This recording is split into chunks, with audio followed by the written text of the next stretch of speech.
الله علیه وسلم فرمای وای من خیر معائش الناس، وای په دې انسانانو کې غوره ژوند چا دی، ښه ژوند چا دی؟ نبی صلی الله علیه وسلم فرمای چې د دوه کسانو ښایسته ژوند دی.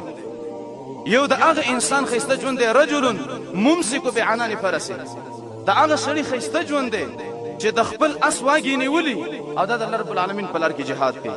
دا حر انسان دی، آزاد انسان دی، د الله رب العالمین په لار کې جهادونه کوي. نبی صلی الله علیه وسلم فرمایي د دې انسان ښایسته ژوند دی.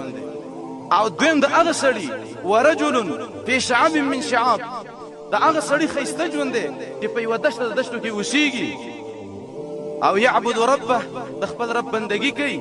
ویدع الناس من شره، دا خلق د دې لپاره دا د دشته له تللی دی چې دا خلق زما د شر نه محفوظ شي.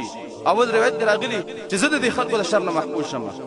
نبی صلی الله علیه وسلم فرمایي غوره انسانان دغه دي، ښه ژوند د دغه انسانانو دی. یو د هغه انسان چې د الله په لار کې جهادونه کوي، او دویم د هغه انسان چې هغه په یوه دشته کې اوسیږي، په یوه صحرا کې اوسیږي او د الله رب العالمین بندګانې کوي او دا خپل شر د خلقو نه لرې کلی او د خلقو د شر نه دا تښتېدلی.